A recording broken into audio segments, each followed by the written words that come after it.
ओम शांति।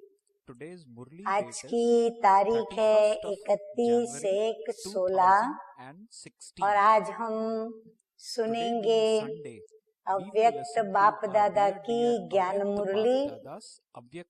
तो अव्यक्त बाप दादा की रिवाइज कोर्स की मुरली की तारीख है 17/3/81 और आज की इस अव्यक्त ज्ञान मुरली का शीर्षक है इस सहज मार्ग में मुश्किल का कारण और निवारण। मीठे मीठे शिव बाबा ने तो हमें जो मुक्ति और जीवन मुक्ति पाने के लिए मार्ग दिखाया है वो तो बड़ा सहज है, ज्ञान भी बड़ा सहज है, राजयोग भी हमें सहज सिखाया है और धारणा भी हमारी राजयोग के कारण सहज हो जाती है और सेवा करना भी हमारा बाबा की याद में सहज ही होता है। तो बाबा कहते हैं कि जबकि इस सहज मार्ग में हम सभी चल रहे हैं, फिर भी कभी कभी कोई बच्चों को मुश्किल का अनुभव होता है कि ये मार्ग बड़ा मुश्किल है। तो उसका कारण क्या है और उसका फिर निवारण क्या है। तो बाबा हम बच्चों को कारण और निवारण समझाते हुए कहते हैं कि आज विशेष डबल विदेशी बच्चों से मिलने के लिए आए हैं। डबल विदेशियों का टर्न है बाप दादा से मंगल मिलन मनाने का। तो बाप दादा विशेष विदेशी बच्चों से मिलने के लिए आए हैं। डबल विदेशी डबल भाग्यशाली है। बाबा कहते हैं डबल विदेशी तो है ही, परंतु भाग्यशाली भी डबल है। क्यों? कारण क्या? अब बाबा बताते हैं कि एक तो बाप दादा को जाना, भगवान को जाना और उसमें भी ब्रह्मा को भी जाना जिसने इस संसार की रचना की। करण करावनहार शिव बाबा और करणहार ब्रह्मा बाबा, तो दोनों को बाप और दादा को जाना और फिर वर्षे के अधिकारी बने, दोनों के वर्षे के अधिकारी बने। दूसरा, लास्ट में आते भी फास्ट जाकर फर्स्ट आने के बहुत ही उम्मीदवार हैं। बाबा कहते हैं आए लास्ट में हैं, परंतु लास्ट में आकर के क्या कर रहे हो? सभी फास्ट पुरुषार्थ कर रहे हो, तीव्र पुरुषार्थ कर रहे हो। किस बात के लिए? फर्स्ट में आने के लिए।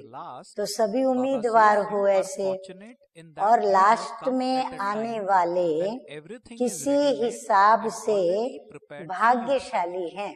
किस हिसाब से वो भाग्यशाली हुए? तो बाबा कहते हैं वो बने बनाए पर आए हैं। Last so fast, fast so first कभी जा सकते हैं कि वो बने बनाए पर आए हुए हैं। पहले वाले बच्चों ने मनन किया, अभी बने बनाए पर कैसे आए हैं वो बाबा बता रहे हैं। तो बाबा कहते हैं कि आप विदेशी बच्चों से पहले जो बच्चे आए उन्होंने पहले ज्ञान का मनन किया, फिर उसकी मेहनत की, फिर मक्खन निकाला और आप सब मक्खन खाने के समय पर आए हो। वो कहते हैं ना, दो बिल्ले लड़े, बीच में मक्खन किसी ने खाया, तो श्री कृष्ण ने मक्खन खाया। तो देखो आप भी मक्खन खाने के समय पर आए हो। तो आप लोगों के लिए तो बहुत बहुत सहज है। बाबा कहते बने बनाए समय पर आए और फिर मक्खन खाने के समय पर आए, तो बहुत सहज है। क्योंकि पहले वाले बच्चे रास्ता तय करके अनुभवी बन गए हैं। जो आपसे पहले बच्चे आए वो रास्ता तय करके अनुभवी बन गए हैं और आप सभी उन अनुभवियों के सहयोग से सहज ही मंजिल पर पहुंच गए हो। उन्हों के साथ मार्ग पर चलते चलते सहज ही मंजिल पर पहुंच गए। हाँ, रास्ता बहुत ढूंढना नहीं पड़ा, मेहनत नहीं करनी पड़ी, तो डबल भाग्यशाली हुए ना। हाँ, फिर डबल विदेशी भाई बहने जो आज की मुरली सुन रहे हैं, आप स्वयं को ऐसे जैसे बाप दादा कहते हैं, स्वयं को डबल भाग्यशाली समझते हैं। डबल भाग्य तो ड्रामा अनुसार मिला ही है। अभी और आगे क्या करना है? अभी ये तो भाग्य मिल गया है ड्रामा अनुसार, परंतु वहीं ठहर तो नहीं जाना है। अब आगे क्या करना है? तो बाबा कहते हैं जैसे अनुभवी महारथी निमित्त आत्माओं ने, अनुभवी फिर महारथी और फिर यज्ञ में मुख्य निमित्त आत्माओं ने आप सबकी अनुभवों के द्वारा सेवा की है, वैसे आप सबको भी अपने अनुभव के आधार से अनेकों को अनुभवी बनाना है। जैसे पहले वाले बच्चों ने आपकी सेवा की, अभी आपको अपने अनुभवों से बाबा कहते हैं अनेकों को ऐसा अनुभवी बनाना है। अनुभव सुनाना सबसे सहज है, क्योंकि खुद से गुजरी हुई बातें सुनाते हैं तो सहज है। जो भी ज्ञान की पॉइंट्स हैं वो पॉइंट्स नहीं है, लेकिन हर पॉइंट का अनुभव है। तो हर पॉइंट का अनुभव सुनाना कितना सहज है। हाँ, क्यों कितना सहज है? बाबा कहते हैं इतना सहज अनुभव करते हो या मुश्किल अनुभव होता है? बाबा कहते हैं आपको अनुभव सुनाना सहज अनुभव होता है या मुश्किल लगता है? बाबा कहते हैं आगे, एक तो अनुभव के कारण सहज है, खुद अनुभव किया है इसलिए दूसरों को सुनाना, तैयार करना सहज है। दूसरी बात, आदि से अंत तक का ज्ञान एक कहानी के रूप में बाप दादा सुनाते हैं। और फिर बाप दादा हमें ज्ञान कैसे सुनाते हैं? एक कहानी के रूप में। तो कहानी सुनना और सुनाना तो बहुत सहज होता है। तीसरी बात, बाप अभी जो सुना रहे हैं वो आप सर्व आत्माओं ने पहली बार नहीं सुना है। हाँ, ये तो अभी हम सब बच्चे महसूस कर रहे हैं कि हम हर कल्प अनेक बार ये कहानी सुन चुके हैं, सुनते रहते हैं और सभी को सुनाते रहे हैं। तो पहली बार नहीं सुना है, लेकिन अनेक बार सुना है और अब फिर से रिपीट कर रहे हो। तो कोई भी बात को रिपीट करने में, सुनने में या सुनाने में अति सहज होता है। हाँ, जब कोई बात अपने अनुभव में आती है तो किसी को सुनाना होता है, तो वो जैसे हमारे लिए तो रिपीट करना हो गया ना, तो रिपीट करने में, सुनाने में बड़ा सहज होता है। नई बात होती है तो मुश्किल लगती है, लेकिन कई बार की सुनी हुई बातें रिपीट करना तो अति सहज होता है। अब याद को देखो, बाबा कहते अभी राजयोग करते हो, योग लगाते हो बाबा से, बाबा को याद करते हो। अब याद को देखो, कितने प्यार और समीप संबंध की याद है। बाबा कहते हैं कितना समीप का संबंध बाबा को देखते हो तो याद आता है, और उतने ही समीप संबंध से बाबा को याद भी करते हो, रूह रेहान भी करते हो। नजदीक के संबंध को याद करना मुश्किल नहीं होता।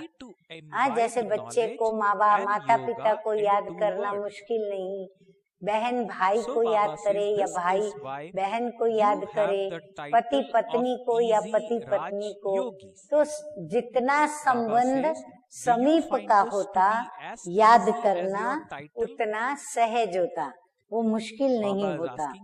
और फिर वो याद न चाहते भी उनकी याद आती रहती है। उसके लिए कहीं सीखने नहीं जाना पड़ता, उनके लिए खास बैठना नहीं पड़ता, लेकिन स्वतः ही उनकी याद आती रहती है। और फिर बाबा कहते प्राप्ति को तो देखो, हाँ, समीप संबंध से जब हम बाबा को याद करते हैं तो फिर प्राप्ति तो देखो, प्राप्ति के आधार पर भी याद करना अति सहज है। और फिर हमें समीप संबंध से जो प्राप्तियां हुई है, पवित्रता की, सुख की, शांति की, आनंद की, प्रेम की, परिवार की, अपनेपन की, तो बाबा कहते हैं वो आधार भी हमें याद करने में मदद करता है।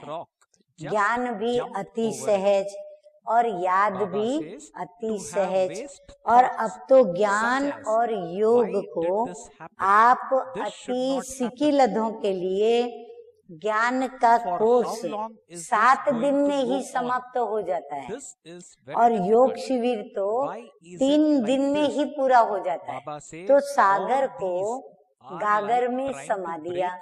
हाँ, सागर को गागर माना एक छोटा सा पानी भरने का बर्तन, तो सागर को गागर में समा दिया। सागर को उठाना मुश्किल है, लेकिन गागर को उठाना मुश्किल नहीं। आपको तो सागर को गागर में समा करके सिर्फ गागर दिए। बाबा ने तो तुम विदेशी बच्चों को क्या दिया, सागर नहीं दिया कि उसमें आप लोग तैरो, अंदर मर्जीवा बन के जाओ गहराई में और फिर वहाँ से रत्न निकाल करके लाओ। नहीं, बाबा ने तो आपको सहज गागर में अपना सागर भर के दे दिया। बस 2 शब्दों में ज्ञान और योग आ जाता है। फिर बाबा ने 2 ही शब्द आपको दे दिए जो सहज हो जाए आपके लिए। अब वो 2 शब्द याद रखिए, हाँ, सभी नोट करें। वो 2 शब्द हैं आप और बाप, मैं और मेरा बाबा। तो याद भी आ गई और ज्ञान भी आ गया। तो 2 शब्दों को धारण करना कितना सहज है। इसलिए टाइटल ही है सहज राज योगी। तो जैसा नाम है वैसा अनुभव करते हो। हाँ, बाबा कहते हैं नाम के हिसाब से स्वयं को अनुभव करते हो। और कुछ इनसे सहज हो सकता है क्या? बाबा कहते हैं इससे और क्या सहज हो सकता है। और फिर वैसे मुश्किल भी क्यों होता है, उसका कारण अब बाबा बताते हैं कि उसका कारण अपनी ही कमजोरी है। कहाँ न कहाँ कोई न कोई अपनी कमजोरी है जो सहज मार्ग हमको बड़ा मुश्किल लगता है। कोई न कोई पुराना संस्कार सहज रास्ते के बीच में बंधन बनकर रुकावट डालता है और शक्ति न होने के कारण पत्थर को तोड़ने लग जाते हैं। लेकिन सहज तरीका क्या है? हाँ, ये सहज तरीका नहीं है, परंतु सहज तरीका क्या है? पत्थर को तोड़ना नहीं है, लेकिन बाबा कहते हैं जंप लगा के पार होना है। पत्थर के आगे अटक नहीं जाना है कि अब ये पत्थर बीच में आ गया, अब मैं तोड़ूं, छोटे छोटे टुकड़े हो तो मैं जाके रास्ता पार करूं। नहीं, बाबा कहते हैं जंप लगा दो बाबा की याद में। तो जंप लगा के पार होना है। अब ये क्यों होना है? ये होना नहीं चाहिए। बाबा कहते हैं ऐसा भी क्यों होता है जो होना नहीं चाहिए? आखिर भी ये कहाँ तक होगा? आखिर कब तक इस प्रकार पत्थर को तोड़ते रहोगे? ये तो बड़ा मुश्किल है। हाँ, सोचते हैं फिर कि ये तो बड़ा मुश्किल है, ये तो होना नहीं चाहिए था, ऐसा क्यों? ये व्यर्थ संकल्प करना पत्थर तोड़ना है। बाबा कहते फिर सोचने लगते हो ये क्यों हुआ, किस लिए हुआ, ये तो नहीं होना चाहिए था, ऐसा होना चाहिए था, वैसा होना चाहिए था, परंतु नहीं हुआ। आखिर ये कब तक होगा? कब तक हम इन मुश्किलों का सामना करेंगे? तो बाबा कहते हैं ये सारे व्यर्थ संकल्प करना ये पुराने संस्कार के पत्थरों को तोड़ने की जैसे कि विधि की हमने उसके पीछे पड़े। लेकिन एक ही शब्द कौन सा याद करें? ड्रामा। ड्रामा याद आ जाता तो एक ड्रामा शब्द के आधार से हाई जंप दे देते। हाँ, कई बच्चे सोचते हैं कि बाबा कहते हैं कि पत्थर से जंप मार दो, तो कैसे जंप मारे? तो बाबा कहते क्यों क्या में मत जाओ, पत्थर तोड़ने मत लगो, यानी व्यर्थ संकल्प मत करो कि ऐसा नहीं होना चाहिए, ऐसा क्यों हुआ। जो हुआ वो ड्रामा, और ड्रामा में जो होता है वो अच्छा ही हो रहा है। उसमें जो भी कुछ दिन लगे, मास लग जाते हैं, उसमें 1 सेकंड लगता। वो पत्थर तोड़ते उसमें काफी समय निकल जाता, परंतु ड्रामा शब्द याद करते उसकी धारणा में आने से 1 सेकंड में हाई जंप दे देते। तो ये अपनी कमजोरी हुई या नॉलेज की? इसी बात पर विशेष प्रकाश डालते हुए कि फिर दूसरी कमजोरी ये होती है जो समय पर वो पॉइंट टच नहीं होती है। अभी हम मुरली तो पढ़ते हैं, मुरली में मीठे मीठे बाप दादा ने हमें हर वक्त कहाँ कैसे पुराने संस्कारों के ऊपर विजय प्राप्त करना भिन्न भिन्न युक्तियां पॉइंट्स के रूप में बताई है। परंतु होता क्या है कि जब हमारे सामने पुराने संस्कार की कोई कमजोरी आती है तो उसके सामने कौन सी बाबा की पॉइंट यूज करना वो हमको समय पर ही टच नहीं होती, यानी याद नहीं आती, स्मृति में नहीं आती, जैसे भूली हुई रहती है। वैसे सब पॉइंट्स बुद्धि व डायरियों में तो बहुत होती है।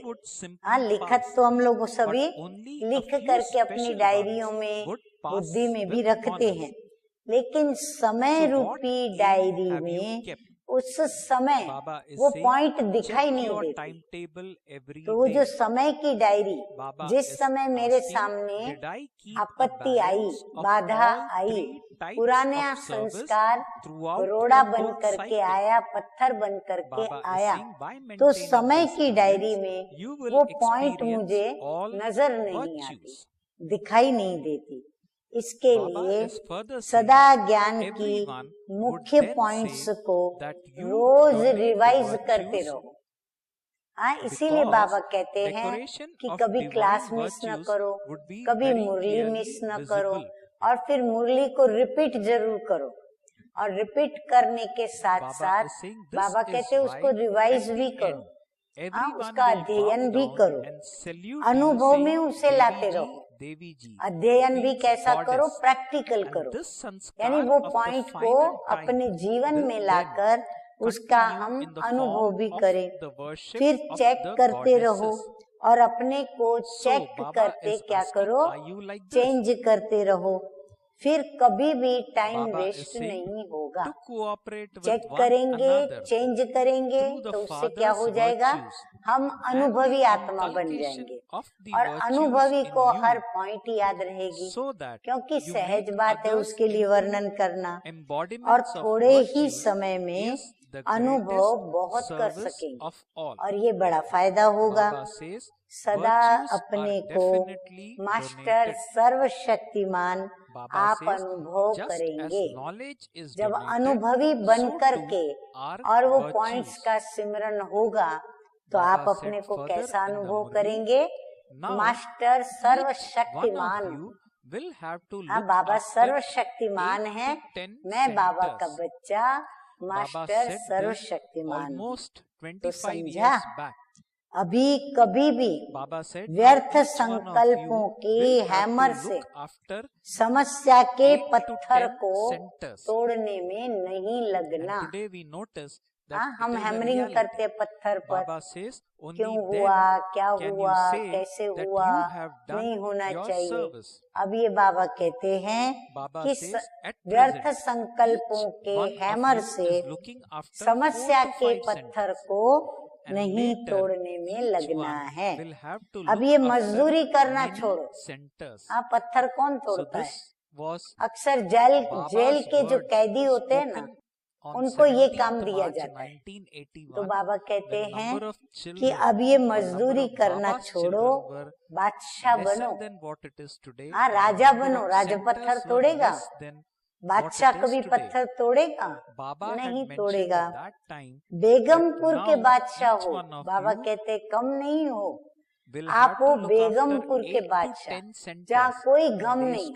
ऐसे नहीं सिर्फ आपको गम नहीं, लेकिन आपकी राजधानी के प्रत्येक जो भी सदस्य होंगे उनको भी कोई गम नहीं होगा। तो न समस्या शब्द होगा, हाँ, समस्या का कोई शब्द नहीं होगा, न बार बार समाधान करने में आपका कोई समय जाएगा।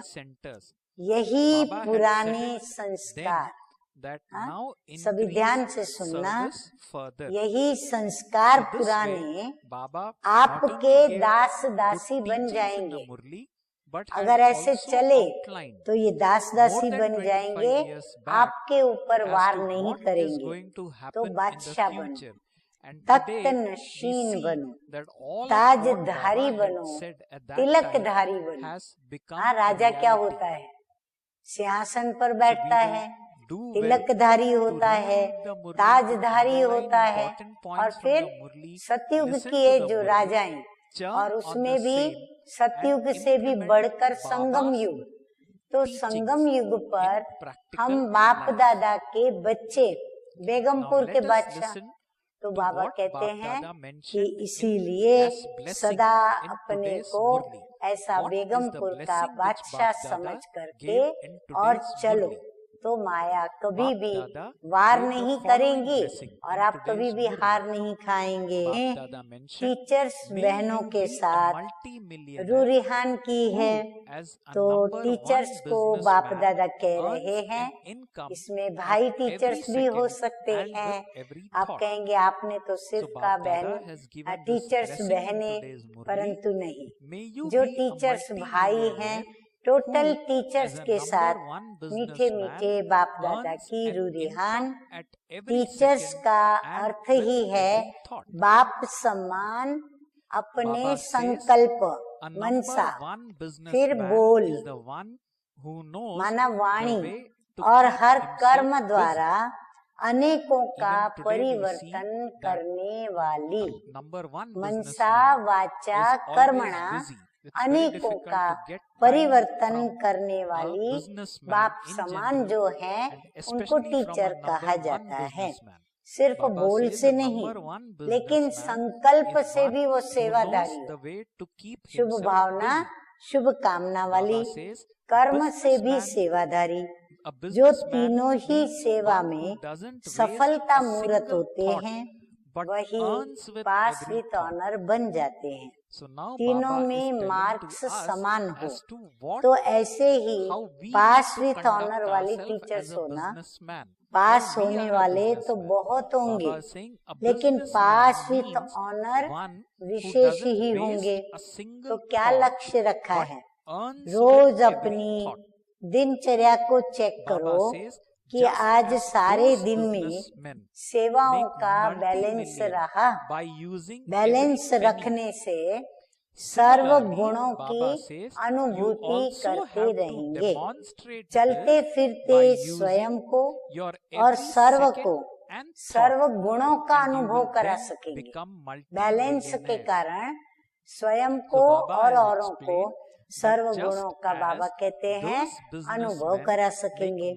सब कहेंगे कि ये गुणदान करते हैं, क्योंकि दिव्य गुणों का श्रृंगार स्पष्ट दिखाई देगा, उनको नजर आएगा। तभी तो अंत में देवी जी कहकर नमस्कार करेंगे। और यही अंत के संस्कार द्वापर से देवी देवता की पूजा के रूप में चलेंगे। तो ऐसे हो ना, हर एक स्वयं को देखे, एक दूसरे को बाप के गुणों का व स्वयं की धारणा के गुणों का सहयोग देते हुए गुण मूर्त बनाना, ये सबसे बड़े ते बड़ी सेवा है। गुणों का भी दान है, जैसे ज्ञान का दान है वैसे गुणों का भी दान है। बाबा आगे कहते हैं कि एक एक टीचर को 8-8, 10-10 सेंटर संभालने पड़ेंगे। खाली एक सेंटर नहीं संभालना है, लेकिन एक एक टीचर को 8-8, 10-10 सेंटर संभालने पड़ेंगे। तब कहेंगे सर्विस हुई। अभी एक एक सेंटर 4 या 5 संभालते हैं, फिर एक एक को अनेकों की संभाल करनी पड़ेगी। अभी सर्विस को और आगे बढ़ाओ, ताकि 8-8, 10-10 सेंटर बन जाए और फिर वो संभालो सेवाएं। अच्छा, अभी हम सुनेंगे मीठे मीठे बाप दादा का वरदान। तो मीठे मीठे बाप दादा का वरदान है, नंबर 1 बिजनेसमैन 1, एक एक सेकंड। नंबर 1 बिजनेसमैन 1, एक एक सेकंड व संकल्प में कमाई जमा करने वाले पद्मा पदम पति भव। बिजनेसमैन को सारा दिन क्या धुन लगी रहती है? कमाई करूं, पैसा जमा करूं, धंधे की वृद्धि करूं, पैसों की वृद्धि करूं। तो बाबा कहते हैं आप कमाई की वृद्धि करो। बाप दादा कहते हैं नंबर 1 बिजनेसमैन वह है जो स्वयं को बिजी रखने का तरीका जानता है, स्वयं को व्यस्त रखने का तरीका जानता है। बिजनेसमैन अर्थात जिसका एक संकल्प भी व्यर्थ न जाए, हर संकल्प में कमाई हो। जैसे वो बिजनेसमैन एक एक पैसे को कार्य में लगाकर पदम गुणा बना देते हैं। बिजनेस में लगाकर एक को पदम गुणा बना देते हैं। ऐसे आप भी एक एक सेकंड व संकल्प कमाई करके दिखाओ, तब पदम पति बनेंगे। इससे बुद्धि का भटकना भी बंद हो जाएगा और व्यर्थ संकल्पों की कंप्लेन भी समाप्त हो जाएगी। नहीं तो बाप दादा को व्यर्थ संकल्पों की कंप्लेन करते रहते हैं। स्लोगन है आज का, जो मंगता है यानी जो मांगने वाला है वो खुशी के खजाने से संपन्न हो नहीं सकता। खुशी किसको मिलती है? देने वाले। जो लेता है वो कभी खुशी उसकी झोली भरी हुई नहीं रहती, जितना मिला उतना खुशी में रहे, परंतु देने वाले का बढ़ता जाता है, लेने वाले का बढ़ता नहीं, यूज होते होते कम होता जाता है। अच्छा, मीठे मीठे सिकिलदे बच्चों प्रति माता पिता बाप दादा का याद प्यार और गुड मॉर्निंग, रूहानी बाप की रूहानी बच्चों को नमस्ते। हम रूहानी बच्चों का रूहानी बाप दादा को याद प्यार, गुड मॉर्निंग और नमस्ते नमस्ते। अभी हम जनवरी मास का आज लास्ट दिन है, तो हम क्या सुनेंगे? आज का लास्ट बाप समान कौन सी स्थिति का हम अनुभव करें? तो ब्रह्मा बाप समान संपन्न स्थिति का ये अनुभव करो कि ब्रह्मा बाप समान नंबर 1 में आना है। हाँ, तो ये नहीं सोचना कि नंबर 1 तो ब्रह्मा बाबा और मम्मा हैं, परंतु नहीं, वो तो मेरू के मणके हैं, परंतु बाप समान हमें भी नंबर 1 में तो जाना ही है। तो सदा एक रस और निरंतर खुशी की अनुभूति करो, किसी भी झमेले में नहीं जाओ। बाबा कहते कोई भी झमेले में मत पड़ो। बाप दादा द्वारा जो अविनाशी अखूट और बेहद का खजाना मिलता है, सदा उसी खजानों की प्राप्ति में एक रस और संपन्न रहो। बाबा कहते जो बाबा से अखूट खजाना प्राप्त हो रहा है, सदा उसमें स्थिति एक रस बना के रखें उसके आधार पर, और स्वयं को संपन्नता की स्टेज पर स्थित करें। अच्छा, ओम शांति।